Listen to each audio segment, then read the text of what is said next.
பம்பரமாக சுற்றிக்கிட்டு இருந்தவ இப்படி படுத்தே கிடத்து நான் பார்த்ததே கிடையாது. வீடு பாருங்களேன், அப்படியே சுடுகாடு மாதிரி கிடக்கு. இங்கே பாருங்க, படுத்து கிடந்தவ எந்திரிக்கவே இல்லை. காலையிலே படுத்தா, மருந்து மாத்திரையை போய் ஆஸ்பத்திரி கூப்பிட்டு போய் ஊசியை போட்டு கூப்பிட்டு வந்து படுக்க வச்சேன். படுத்தே கிடக்குறா. சக்தி இல்லைன்னா சிவம் இல்லைன்னு சொல்லுவாங்க. சிவம் இல்லைன்னா யாருமே இல்லை. அந்த கதையை பாருங்க, வீடை பாருங்கள் எப்படி கிடக்குன்னு. எதுவுமே சமைக்கலை, எதுவும் பண்ணலை, பூரா அப்படி அப்படியே கிடக்கு. இந்தாருங்க, காலைல கூட்டு போய் இவ்வளவு மருந்து, இவ்வளவு மாத்திரைகள், இது பாருங்க, இது பூரா வாங்கிட்டு வந்து காலைல ஒரு செட்டு போட்டிருக்கா. இந்த பாருங்க, பூரா எங்கள் பப்பு கூட சாப்பிடல, தட்டு கூட அப்படியே காலியாக கிடக்கு. அடிப்படையை பாருங்கள் எப்படி இருக்குன்னு. பூரா போட்ட குப்பைகள் அப்படியே குப்பை மணிக்கு கிடக்கு. இங்கே பாருங்க, பாத்திரத்தில் சுடுதண்ணி வச்சு நான் தான் அவளுக்கு நெத்தியில் 10 போட்டு உத்தரவு கொடுத்தேன். அப்படியே சரி என்ன பண்ணலாம், ஹோட்டலில் தான் போய் வாங்கி சாப்பிடணும், வேறு வழி இல்லை. ஒரு வீடான வீட்டில் ஒரு பொம்பளை படுத்துட்டா அப்படியே இந்த பூமியே சொல்கிறது நிற்கிற மாதிரி ஆகி போயிடுது, வேறு வழி இல்லை. வாங்க பேசுவோம். இதுக்கெல்லாம் காரணம் யார் தெரியுமா? இது சுமி தான் போய் ஏதோ ஒரு செய்வனை செஞ்சு வச்சுருக்குன்னு நினைக்கிறேன். ஏன்னா இவ்வளோ தூரம் இவ இப்படி படுக்கிறதுக்கு வேலையே கிடையாது. நல்லா ஓடியாடி திரிஞ்சவ இப்படி ஒரு ஓரமாக போய் முடங்கி போனதுக்கு யார் காரணம்? முழுக்க முழுக்க சுமி தான். ஏதோ இவ சொல்லுவாள் அடிக்கடி, நாங்கள் ஒரு கோயிலில் போய் நான் அதை பண்ணேன் இதை பண்ணேன்னு. அதே வேலைத்தனத்தை இவ போய் பண்ணிட்டு வந்திருக்கான். நாங்கள் 2 நாள் இங்கிட்டு ஏற்காடுக்கு போன நேரம் இவ போய் ஏறுவாடியில் போய் எதையோ பண்ணிட்டா போல். அதனால தான் இவளுக்கு அந்த எஃபெக்ட் தாக்குது. இல்லைன்னா இவ இப்படி படுத்து நான் பார்த்ததே கிடையாதுங்க. படுப்பா, ஆனால் ஒரு நாளில் எந்திரிச்சிருவா. இல்லையா 1 மணி நேரம் தான். என்னால் அவளுக்கு முடியலைனாலும் எனக்காவது எந்திரிச்சு உட்காந்து ஒரு சமையல் பண்ணி ஒரு சுடுகஞ்சி துவையலாவது வச்சு, இல்லை இன்றைக்கி நான் நினச்சேன் சுடுகஞ்சி துவையை நம்ம வைப்போம், எனக்கு வைக்க தெரியாது, தெரிஞ்சிருந்தால் அப்போ நான் கூட எல்லாம் எடுத்து வச்சு எனக்கு எத்தனையோ நாள் அவள் வைத்தியம் பார்க்குறா. அப்போ அவளுக்கு நான் வைத்தியம் பார்க்குறதுல என்ன குறைஞ்சி போயிடுவேன் அப்படின்னு நினச்சி இவ கூட சேர்ந்து நானும் படுத்தேன், நானும் தூங்கிட்டேன். எனக்கு என்னன்னு தெரில, 2 பேரையுமே அடித்து போட்டாமானி காலையிலேருந்து நானும் இங்கே இருங்க பழையபடி எனக்கு இருமல் வந்துருச்சு. அதாவது அடித்து போட்ட மாதிரி எங்கள் 2 பேர் கந்திஷ்டியா, இல்லை சுமியை ஏதோ செஞ்ச செய்வனையா, இல்லை ஏதோ ஒன்று அவளுடைய பாவத்திலையும் சாபத்திலையும் விழுந்ததா என்னன்னு தெரியலை. 2 பேர்னாலையுமே எந்திரிக்க முடியலை, படுத்த படுக்கையாக கிடக்கிறோம். இப்போ நானாக வாண்டடா நான் எந்திரிக்கிறேன், என்னால் எந்திரிக்க முடியலைங்க. ஏதோ ஒரு அமானுஷ்ய சக்தி என்னையை போட்டு அப்படியே அமுக்குது. என்னடா அது, நம்ம எந்திரிக்க முடியல. பார்த்தா காலில் 2லேயுமே விலங்கு போட்டிருப்பாங்க தெரியுமா? காலில் அந்த சேது படத்தில் சியான் விற்கிறதுக்கு போட்ட மணிக்கு விலங்கு போட்ட மாதிரி எனக்கு காலை அப்படி எடுக்க முடியலை. படுத்தது ஏதோ 1000 பூதங்கள் சேர்ந்து என்னையை போட்டு அப்படியே அமுக்கி ஆட்டி படைக்கிற மாதிரி எனக்குள்ள ஒரு உணர்வுகள் வருது. என்னடா அது இப்படி ஆகாதுன்னு சொல்லி தான் யோசிக்கிறேன். அப்போ தான் எனக்கு ஒரு ஃபோன் வந்துச்சு. என்ன அது ஃபோன் வந்திருக்கு என்னன்னு சொல்லி எடுத்து பார்ப்போன்னு சொல்லி பார்த்துட்டு இப்போ தான் பேசினேன். ஏன் இப்படி நீங்கள் காலையிலேருந்து என்ன உங்கள் வீடியோ வரலமாம்மா? காலைல போட்டது ஒரு வீடியோ தான், அதுக்கப்புறம் எப்பயும் போல் என்கிட்ட விசாரிப்பீங்க, ஃபோன் பண்ணுவீங்க, நல்லா இருப்பீங்களான்னு கேட்பீங்க, ஏன் எங்களை கூப்பிடவே இல்லை அப்படிங்கும்போது, எப்போ என்னன்னு தெரிலப்பா, நான் படுத்தேன், அவளுக்கு தான் ட்ரீட்மெண்ட்டு, போய் ஆஸ்பத்திரிக்கு போய் ஊசி போட்டு வந்தோம், ட்ரிப்ஸு ஏற்றணும், ஒரு குளுக்கோஸ் ஒன்று ஏற்றுனாங்க, ஒரு என்ஆர் அது ஒன்று ஏற்றி விட்டு கொஞ்சம் உடம்புல ரத்தம் கம்மியாக இருக்குண்டாங்க. சரின்னு சொல்லிட்டு கொஞ்சம் ஒரு 2 பாட்டில் ரத்தம் ஓ பாசிட்டிவ் அவளுக்கு ஏற்றி விட்டுட்டு டாக்டர் ஃபீஸ் எவ்வளோன்னு கேட்டாங்க. 4800 அவருக்கு கொடுத்துட்டு அங்கே தங்கி அந்த ரூமில் இது ஏற்றுனதுக்கு ட்ரிப்ஸ் ஏற்றுனதுக்கு ஒரு 1500 6000 போயிட்டு போகுது. பணம் காசு முக்கியம் இல்லை, ஆனால் அவள் நல்லபடியாக பொழைச்சி வரணும். அவளுக்கு எந்த ஒரு அபாய கட்டமும் ஆயிடக்கூடாது. என்னையை பொறுத்த வரைக்கும் அவள் நல்லா இருந்தால் தான் நான் நல்லா இருக்கணும்.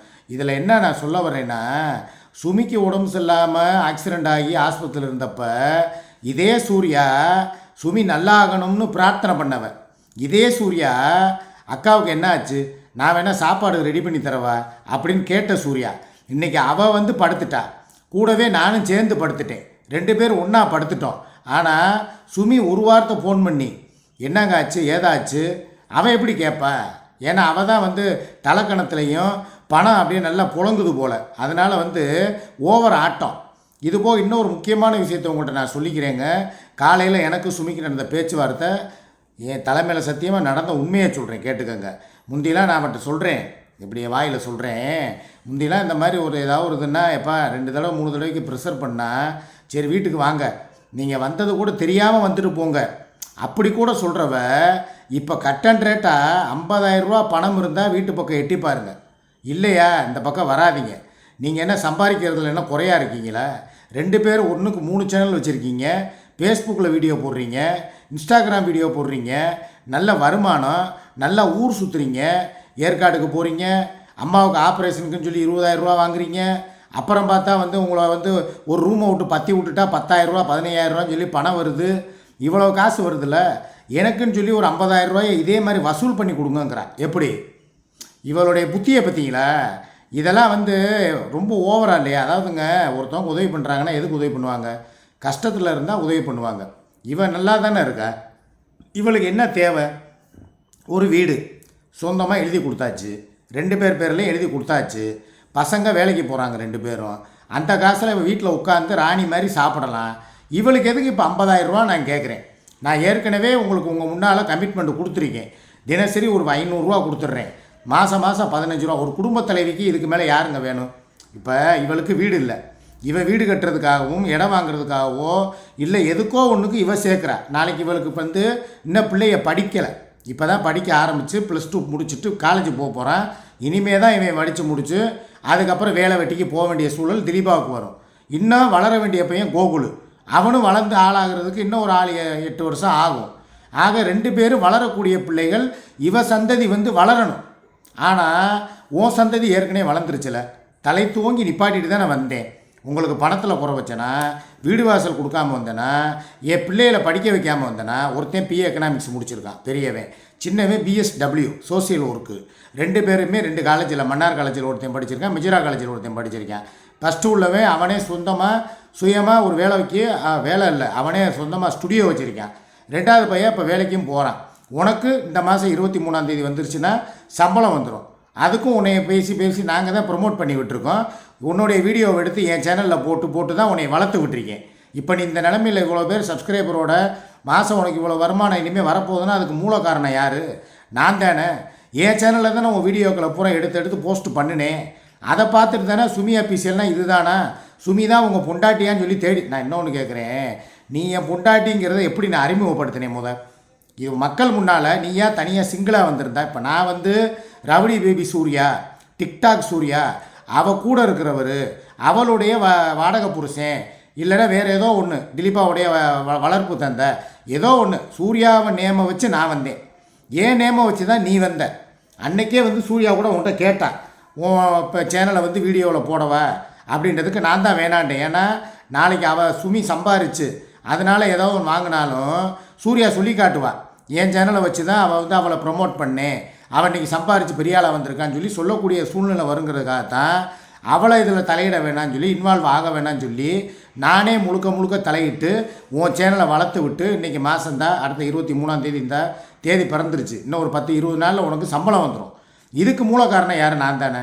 அப்போ உனக்கு வருமானத்துக்கும் ஏற்பாடு பண்ணி கொடுத்துட்டேன், உன் சேனலையும் வளர்த்து விட்டுட்டேன், உன் பிள்ளைகளையும் படிக்க வச்சுட்டேன். சாரி, நம்ம பிள்ளைகளை அவன் வீடும் வாங்கி கொடுத்துட்டேன். இவ்வளவு தானே ஒரு மனுஷனுக்கு தேவை. இப்போ நான் இருக்கேன், எனது வாழ்க்கையில் ஒரு அங்கீகாரம் கிடச்சிருச்சுன்னா, ஒரு டெய்லி எனக்கு 3 வேளை சோறு கிடச்சிருச்சுன்னா அவ்வளோதான், என் தேவைகள் முடிஞ்சு போச்சு. போட்டுக்கிறதுக்கு ஒரு மனுஷனுக்கு என்னங்க வேணும்? நல்ல துணிமணி, நல்ல சாப்பாடு, அன்பாக கவனிக்கிறதுக்கு ஒரு ஆள், இது 3 எனக்கு இருக்குது. அவ்வளோதான் என் வாழ்க்கையில் நிவர்த்தி அடைஞ்சிட்டேன் நான். அதை மாதிரி உனக்கு நல்ல சாப்பாடு இருக்குது, நீயே சமைக்கிற சாப்பிட்ற, நல்ல பேரன் இருக்கேன். நானாவது என் பேரனை பார்க்க வந்தால் 1 மணி நேரம் தான் பார்க்க முடியும். ஆனால் நீ உன் பேரன் கூட 24 மணி நேரமும் ஸ்பெண்ட் பண்ணலாம். அவன் கூட அவன் மழலை பேச்சை கேட்கலாம், அவன் கூடவே நீ விளையாடலாம். ஆனால் அதுக்கெல்லாம் உனக்கு நேரம் இல்லை. பேரன் என்னடானா பெரியம்மையன் வீட்டில் இருக்கான், இவன் என்னடானா சுகையில் புச்சுக்குட்டின்னு சொல்லி 24 ஹவர்ஸ் அவன்கிட்ட பேசுகிறதுக்கே நேரம் சரியாக போகுது. சரி, பேரனை விடுங்க, பெத்த பிள்ளைய உன் கைக்குள்ளே வச்சுக்கிறணுமா இல்லையா? சரி ரைட்டு, அவனுக்கு சாப்பாடு செஞ்சு கொடுத்து வேலைக்கு போயிட்டு வர்றானா, வாப்பா இங்கே படுறா, ஹாலில் படுறா, இல்லைனா வாடா அம்மா கூட இருறா, இங்கே உட்காந்து ஏதாவது நீங்கள் செல்ஃபோன் பார்க்குறதோ டிவி நோண்டுறதோ.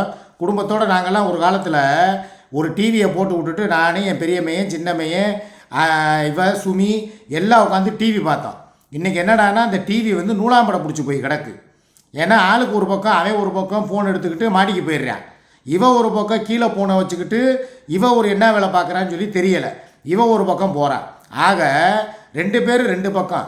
என் பேரனை கூப்பிட்டு இங்கே வா, நீ ஸ்கூலுக்கு போறீல, போயிட்டு வந்தவொடனே என்கிட்ட விட்டுட்டு போட, அவனுக்கு எதாவது நல்லது பொழுது. இன்னொன்று கேளுங்களேன், அவனுக்கு இவளை விடுங்க, இவன் ஒரு வீம்புக்கு ஒரு ஏதோ ஒன்று ஒரு தேவைக்காகவோ எதுக்காகவோ இல்லை யார் பேச்சை கேட்டுக்கிட்டோ என்னையே தான் சேர்க்கலை.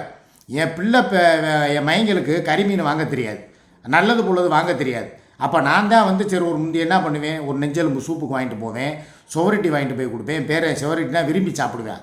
ஒரு நல்லது பொழுது வாங்கிட்டு போய் கொடுப்பேன், ஒரு பழங்களை வாங்கிட்டு போய் கொடுப்பேன், கிரேப்ஸு சீட்லெஸ் இப்போ சீசனு வாங்கிட்டு போய் கொடுப்பேன், நல்லா சாப்பிடுவேன். உனக்காக தேவை, உனக்கு தேவைகளே கிடையாது, உன் தேவையெல்லாம் இப்போ வேறு தேவை. அதை நான் சொல்ல விரும்பலை, இன்னும் கொஞ்ச நாளில் வரும் வாயிலேருந்து, என் வாயிலேருந்தே வர வைக்கிற. உன் தேவைகள் இப்போ வந்து பண தேவையில்லை, உனக்கு வேறு தேவைகள் ஆரம்பம் ஆயிடுச்சு. அதனால் அதில் நீ நோங்கி போகிற. ஆனால் என் பேரனை பார்க்குறதுக்காவது சரிங்க, எனக்காக இல்லைனாலும் அவனுக்காக எதையாவது வாங்கிட்டு வா, போய் தொலை சனியனே, எதையோ நீ செஞ்சு நான் போடுறேன் அவனுக்கு விடு அப்படின்னு சொல்லி என்கிட்ட கேட்கலாம்ல. நான் எதுக்கு சம்பாதிக்கிறேன், எல்லா காசையும் கொண்டு போய் இவன் கவட்டக்குள்ளேயே கொட்டுறதுக்கா? எனக்குன்னு நான் எதுவும் சேர்க்குறதும் கிடையாது. ஒரு மருத்துவ செலவுக்கோ இல்லை ஒரு உடம்பு சரியில்லாமல் போனால் போய் ஆஸ்பத்திரிக்கு போகிறதுக்கோ நான் எடுத்து வைக்கிறதும் கிடையாது, சேமிப்பும் எனக்கு கிடையாது. ஆனால் என் பிள்ளைக்கும் பேரனுக்கும் செய்யணும்னு நான் நினப்பேன்ல, அதுக்காவது எனக்கு அனுமதி கொடுக்கணுமா இல்லையா? அதுலேயும் மண்ணள்ளி போட்டுட்டு என்னை வரவே வேணாங்கிற அந்த பேரனுடைய எதிர்காலம் என்ன ஆகுறது? அவன் படிப்பு செலவுக்கு என்கிட்ட எதுவும் கேட்க மாட்டேங்கிறாங்க. நான் நல்ல ஒரு பெரிய இது அது என் மையம் குறை இல்லாமல் வச்சுருக்கேன், அது வேறு விஷயம். சாப்பாடு விஷயத்துக்கு சொல்கிறேன்.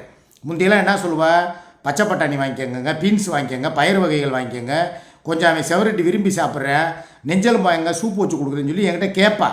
இப்போ எதுவுமே கேட்குறதில்ல. அவள் உலகம் வந்து ஒரு மாய உலகம். மாய உலகம்னு சொல்கிறத விட ஒரு காம உலகத்தில் போயிட்டான்னு நினைக்கிறேன். ஒரு காதல் வழியில் போய் ஒரு காம உலகத்துக்குள்ளே போய் என்ட்ரி ஆகிட்டான்னு நினைக்கிறேன். இது எதில் போய் முடிய போதோ எனக்கு தெரியாது. ஏன்னா எங்களுக்கு விரித்த வலையில் நாங்கள் விழுக மாட்டோம். நாங்கள் வந்து எப்படி தெரியுமா, நான் ஒரு எலி, அவள் ஒரு எலி. நாங்கள் அந்த வலையை வந்து கட் பண்ணி விட்டுட்டு வெளியே வந்துடுவோம். கழுவுற மீன்லேயும் நழுவுற மீன். ஆனால் நீ அப்படி கிடையாது. உன்னுடைய வீக் பாயிண்ட் என்னங்கிறது உலகத்துக்கே தெரியும். வாட்ஸ்அப்பில் வாய்ஸ் மெசேஜ் தான் நீ செய்கிற ஒரே தப்பு. அது மூலியமாக நீ பல விஷயங்களில் சிக்குவ. உன்னை சிக்க வைக்க போகிறது வேறு யாரும் இல்லை, உன் கூட இருக்கான் பற்றியா சுகையிலுங்கிறவன். நீ என்ன வேணே புச்சு குட்டிங்கிறீல, அவன் தான் உனக்கு வினை வைக்க போகிறவன், வேட்டு வைக்க போகிறவன். பார்த்துக்கிட்டே இரு. இன்றைக்கி எங்களை மதிக்காமல், எங்களை மீன்ஸ் என்னையை மதிக்காமல் இன்றைக்கி நீ ஆடுற ஆட்டத்துக்கெலாம் முற்றுப்புள்ளி வைக்கிறதுக்கு கூடிய சீக்கிரம் நடக்க போகிற விஷயங்கள் பலது என் காதுக்கு வருது. அதிர்ச்சிகரமான செய்திகள்லாம். நீ எதில் போய் சிக்க போறியோன்னு தெரியலை. சிக்கி சின்னாபடம் ஆகிறதுக்குள்ளே நான் சிக்னல் கொடுக்குறேன், கவனித்து வெளியே வந்துரு. அவ்வளோதான் சொல்ல முடியும். மாட்டிக்கிட்டு முழிக்காத. என்னைய மதி. நான் வந்தாலாவது அங்கே என்ன நடந்துக்கிட்டு இருக்குது, ஏது நடந்துக்கிட்டு இருக்குன்னு உனக்கு அவேர்னஸ் கொடுப்பேன். உன்னைய வந்து எதிலையாவது நீ சூழ்ச்சி வழியில் சிக்க போனால் காப்பாற்றுவேன். ஆனால் நீ போகிற வழி என்னையும் வர வேணாங்கிற, என் குடும்பத்தையும் என் பெரிய பையனையும் பிரித்து தனியாக போக விட்டுட்ட, சின்ன பையனுக்கும் மொட்டை மாடியில் ரூமை கொடுத்துட்ட, நீ மாத்திரம் தனியாக இருக்க. நீ சிக்குவ. நீ சிக்கிற நாள் சீக்கிரம் வரப்போகுது. அப்போ அந்த சிக்காதான் வந்து உன்னைய காப்பாற்றுவேன். ஓகேவா? 6 மணியில் சந்திப்போம். பாய்.